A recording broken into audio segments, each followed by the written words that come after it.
Refinancing is the biggest scam. I thought the VA home loan was the biggest scam, but Refinancing, there's levels to it. In the first 6 to 7 years, majority payment goes to interest. right. Well, it means after 7 to 10, maybe 15, it shifts. It starts going to principal, right? Yeah.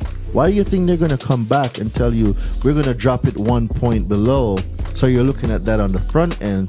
Oh, instead of 3%, now I'm going to pay 2%. Well, did you think about the next 5 to 6 years that majority of this payment now is going to go back to interest? Right. So now we're 10 years in, with 10 to 12 years now going majority to interest, Right. very little to principal.